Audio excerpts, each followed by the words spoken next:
Dear smart syllabus ವಿದ್ಯಾರ್ಥಿಗಳೇ, ನಾವು ನಿಮ್ಮ 7ನೇ ತರಗತಿಯ ಗಣಿತ ಭಾಗ 2ರಿಂದ 9ನೇ ಅಧ್ಯಾಯ ಭಾಗಲಬ್ಧ ಸಂಖ್ಯೆಗಳು ಒಂದು ಅಧ್ಯಾಯವನ್ನು ತಿಳ್ಕೊತಾ ಇದೀವಿ. ತಮಗೆಲ್ಲ ತಿಳಿದಿರುವಂತೆ ನಮ್ಮ ಚಾನೆಲ್ ನಲ್ಲಿ ಈ ಅಧ್ಯಾಯಕ್ಕೆ ಸಂಬಂಧಪಟ್ಟಂತೆ ಅಭ್ಯಾಸ 9.1 ಕಂಪ್ಲೀಟ್ ಮಾಡ್ಕೊಂಡಿದೀವಿ. ಅದಲ್ಲದೆ ಹಿಂದಿನ ವಿಡಿಯೋದಿಂದ ನಾವು ಅಭ್ಯಾಸ 9.2 ಪ್ರಾರಂಭ ಸಹ ಮಾಡಿದೀವಿ. ಸೊ ತಾವೇನಾದ್ರೂ ಹಿಂದಿನ ಎಲ್ಲ ವಿಡಿಯೋ ನೋಡಿಲ್ಲಪ್ಪ ಅಂತಂದ್ರೆ ಅವುಗಳ ಲಿಂಕ್ ಕೆಳಗೆ ಡಿಸ್ಕ್ರಿಪ್ಷನ್ ಇದೆ, ಅಲ್ಲಿಂದ ಹೋಗಿ ತಾವು ನೋಡ್ಕೊಂಡು ತಿಳ್ಕೊಬಹುದು. ಓಕೆನಾ? ಸೊ ಇಂತ ಬಹಳಷ್ಟು ವಿಡಿಯೋ ನಮ್ಮ ಚಾನಲ್ ಬರ್ತಾ ಇರುತ್ತೆ, ಅದಕ್ಕೆ ಚಾನಲ್ ಸಬ್ಸ್ಕ್ರೈಬ್ ಮಾಡ್ಕೊಳ್ಳಿ, ಬೆಲ್ ಐಕಾನ್ ಒತ್ತಿ, ನಿಮ್ಮ ಫ್ರೆಂಡ್ಸ್ ಸಹ ವಿಡಿಯೋನ ಶೇರ್ ಮಾಡಿ. ಬನ್ನಿ ಅಭ್ಯಾಸ 9.2 ಮುಂದುವರಿಸೋಣ.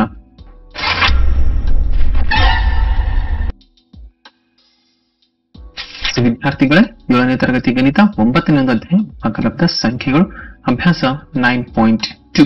ಸೊ ನಾವು ಮೊದಲನೇ ಮುಖ್ಯ ಪ್ರಶ್ನೆನ ಸಾಲ್ವ್ ಮಾಡ್ಕೊಳ್ತಾ ಇದ್ದೀವಿ.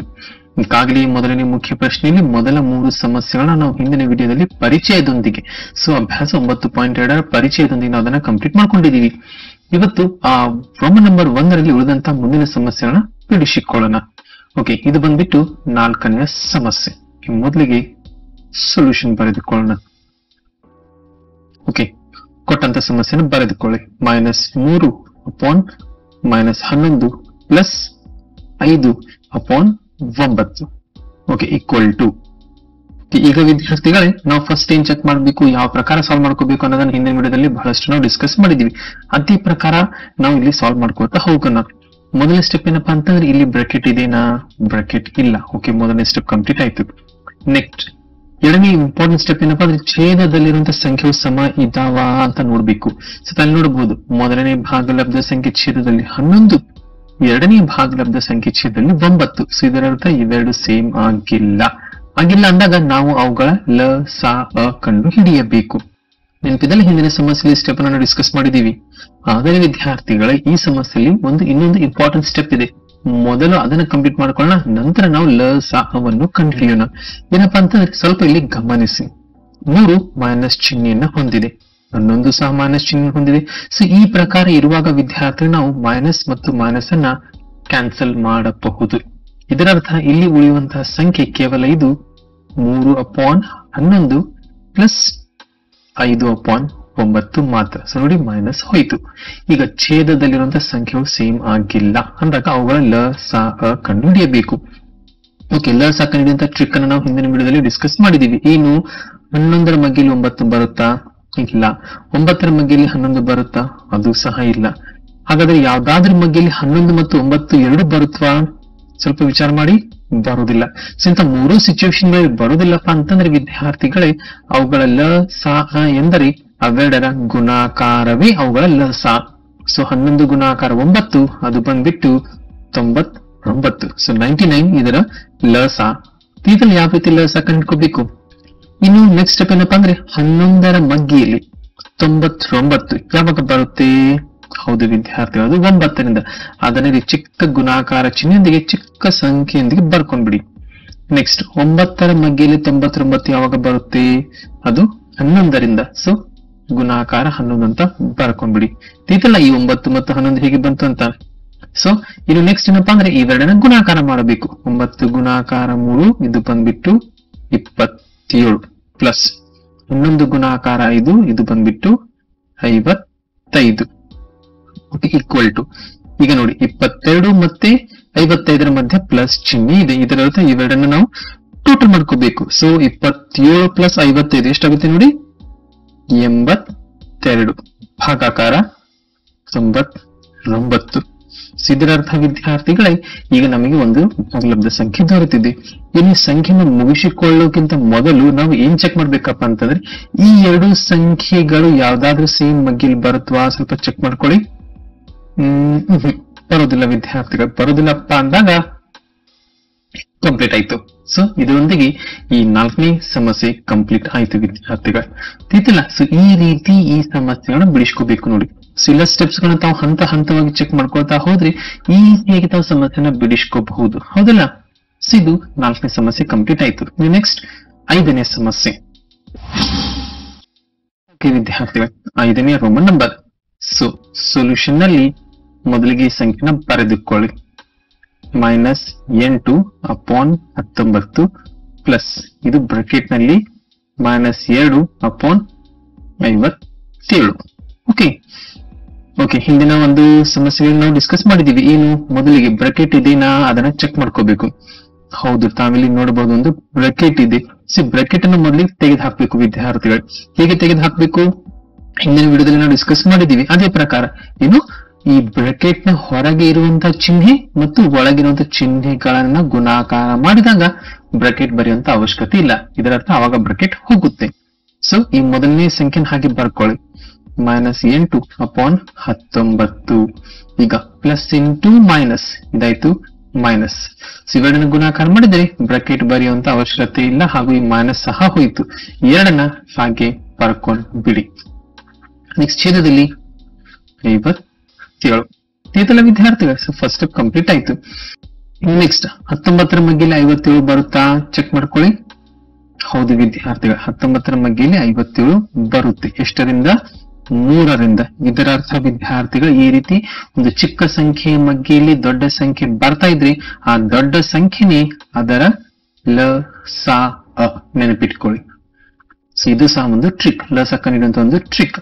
ಸೊ ಅಥವಾ ತಮ್ಗೆ ಏನಾದ್ರೂ ಕನ್ಫ್ಯೂಷನ್ ಆಗ್ತಾ ಇದ್ರಿ ತಾವು 19ನ ಬರ್ಕೊಳ್ಳಿ, 57ನ ಬರ್ಕೊಳ್ಳಿ. ಈ ಪ್ರಕಾರ ಲ-ಸ ಕಂಡುಕೊಳ್ಳಿ. ಸೊ ನೋಡಿ 19 ಮತ್ತು 57 ಬರುವುದು 19ರ ಮಗ್ಗಿಲಿ. 19ರ ಮಗ್ಗಿಲಿ 19 ಬರುವುದು 1ರಿಂದ, 19ರ ಮಗ್ಗಿಲಿ 57 ಬರುವುದು 3ರಿಂದ. ನೆಕ್ಸ್ಟ್ ಇದು 1 ಆಯ್ತು. ನೆಕ್ಸ್ಟ್ ಮತ್ತೆ 3 ಮಾತ್ರ ಉಳಿದಿದೆ. ಸೊ 3 ಬರುವುದು 3ರ ಮಗ್ಗಿಲಿ. ಸೊ 1 ಆಯ್ತು, 3ರ ಮಗ್ಗಿಲಿ 3 ಬರುವುದು 1. ಮತ್ತೆ ಎರಡನ್ನು ಗುಣಾಕಾರ ಮಾಡಿ 19 ಗುಣಾಕಾರ 3 57. ಸೊ ನೋಡಿ ನಾವು ಡೈರೆಕ್ಟ್ ಆಗಿ ಬರೆದ್ಬಿಟ್ಟಿದೀವಿ. ಈ ಲ-ಸ ಕಂಡುಹಿಡಿಯುವಂತ ಅವಶ್ಯಕತೆನೇ ಇಲ್ಲ. ಟ್ರಿಕ್ಸ್ ಯೂಸ್ ಮಾಡಿ, ಓಕೆನಾ. ಈಗ ನೆಕ್ಸ್ಟ್ 19ರ ಮಗ್ಗಿಲಿ 57 ಬರುವುದು ಯಾವಾಗ? ಇದು 3ರಿಂದ. ಸೊ ಗುಣಾಕಾರ ಚಿಹ್ನೆ ಹಾಕಿ 3 ಅಂತ ಬರೆದುಕೊಳ್ಳಿ. ನೆಕ್ಸ್ಟ್ 57ರ ಮಗ್ಗಿಲಿ 57 ಬರುವುದು ಯಾವಾಗ? ಇದು 1ರಿಂದ, ಓಕೆನಾ. ಇಲ್ಲಿ ನೆಕ್ಸ್ಟ್ ಇವೆರಡನ್ನ ಗುಣಾಕಾರ ಮಾಡ್ಕೊಳ್ಳಿ. ಮೈನಸ್ ಚಿಹ್ನೆ ಹಾಗೆಯೇ ಇರಲಿ.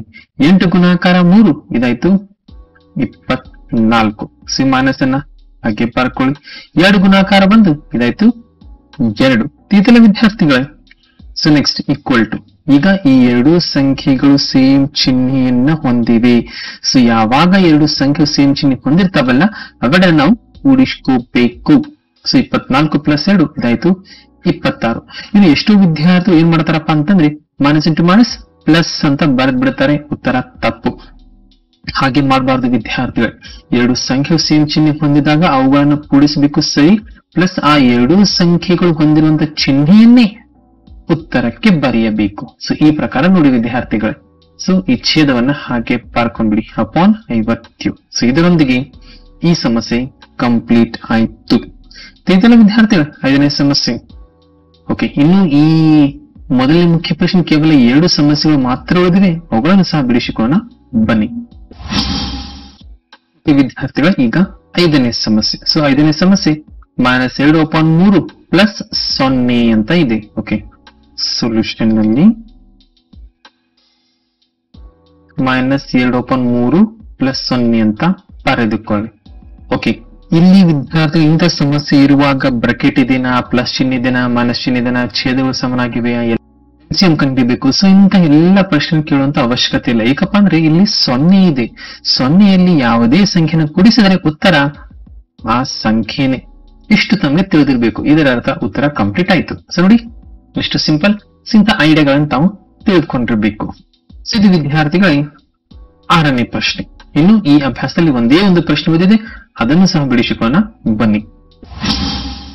ಸೊ ವಿದ್ಯಾರ್ಥಿಗಳು ಮೊದಲನೇ ಮುಖ್ಯ ಪ್ರಶ್ನೆ ಈ 7ನೇ ಸಮಸ್ಯೆ, ಕೊನೆಯ ಸಮಸ್ಯೆ. ಸೊ ಸೊಲ್ಯೂಷನ್ ಮೊದಲಿಗೆ ಸಂಖ್ಯೆಯನ್ನ ಬರೆದುಕೊಳ್ಳೋಣ. -2.1/3 + 4.3/5. ಓಕೆನಾ. ಈಗ ನೋಡಿ ಈ ಸಂಖ್ಯೆಗಳು ನಾರ್ಮಲ್ ಭಾಗಲಬ್ಧ ಸಂಖ್ಯೆಗಳ ಪ್ರಕಾರ ಇಲ್ಲ. ಒಂದ್ ಪ್ರಕಾರ ಮಿಶ್ರ ಭಾಗಲಬ್ಧ ಸಂಖ್ಯೆಗಳು. ಯಾವ ರೀತಿ ಮಿಶ್ರ ಭಿನ್ನ ರಾಶಿಗಳು ಇರ್ತಾವಲ್ಲ ಅದೇ ಪ್ರಕಾರ ಮಿಶ್ರ ಭಾಗಲಬ್ಧ ಸಂಖ್ಯೆಗಳು. ಸೊ ಮೊದಲಿಗೆ ಏನ್ ಮಾಡೋಣ, ಇವುಗಳನ್ನ ಭಾಗಲಬ್ಧ ಸಂಖ್ಯೆಯ ರೂಪದಲ್ಲಿ ಪಡೆದುಕೊಂಡ್ಬಿಡೋಣ. ಅಂದ್ರೆ ಇವುಗಳನ್ನ ಆ ರೀತಿ ಕನ್ವರ್ಟ್ ಮಾಡೋಣ. ಹೀಗೆ ಯಾವ ಪ್ರಕಾರ ಚೇಂಜ್ ಮಾಡಬೇಕು? ಸಿಂಪಲ್ ಆಗಿದೆ ವಿದ್ಯಾರ್ಥಿಗಳು. ಇವೆರಡನ್ನ ಗುಣಾಕಾರ ಮಾಡಿ. 3 ಗುಣಾಕಾರ 2. ಮೈನಸ್ ಚಿಹ್ನೆ ವಿಚಾರ ಮಾಡಬೇಡಿ, ಜಸ್ಟ್ ಸಂಖ್ಯೆನ ಗುಣಾಕಾರ ಮಾಡಿ. 3 ಗುಣಾಕಾರ 2 ಇದಾಯ್ತು 6. 6 + 1 7. ಸೊ ಇದರ ಅರ್ಥ ವಿದ್ಯಾರ್ಥಿಗಳು ಇದು 7/3. ಈ ಮೈನಸ್ ಚಿಹ್ನೆ ಹಾಗೆ ಬರೆದು ಬಿಡಿ. ಐತಲ್ಲ, ತಾವೇನಾದ್ರೂ 3 ಗುಣಾಕಾರ 2 -6 ಮತ್ತೆ -6 ಒಂದನ್ನ ಕೂಡಿಸಿದಾಗ -5 ಬರುತ್ತೆ ಅಂತ ಬರ್ಕೊಂಡ್ಬಿಟ್ರೆ ತಪ್ಪಾಗುತ್ತೆ ನೋಡಿ. ಅದಕ್ಕಾಗಿ ಮೈನಸ್ ಚಿಹ್ನೆನ ಲೆಕ್ಕಕ್ಕೆ ತೆಗೆದುಕೋಬೇಡಿ, ಜಸ್ಟ್ ಸಂಖ್ಯೆಗಳನ್ನ ಮಾತ್ರ ನಾವು ಡೀಲ್ ಮಾಡಿ. Okay, plus. ಈಗ ಇಲ್ಲಿ ಇವೆರಡು ಸಂಖ್ಯೆ ಗುಣಾಕಾರ ಮಾಡಿ. 5 ಗುಣಾಕಾರ 4 20. 20 ಪ್ಲಸ್ 3 ಇದಾಯ್ತು 23 ಅಪಾನ್ 5. ಓಕೆನಾ? ಈಗ ನೆಕ್ಸ್ಟ್ ವಿದ್ಯಾರ್ಥಿಗಳೇ ಮತ್ತೆ ನಮ್ಮ ನಾರ್ಮಲ್ ಪ್ರಶ್ನೆಗಳನ್ನ ಕೇಳಿಕೊಳ್ಳೋಣ. ಏನು ಬ್ರಾಕೆಟ್ ಇದೆನಾ? ಇಲ್ಲ. ಓಕೆ, ನೆಕ್ಸ್ಟ್ ಛೇದಗಳನ್ನ ನೋಡಿ. ಛೇದಗಳು ಸಮನಾಗಿವೆಯಾ? ಇಲ್ಲ.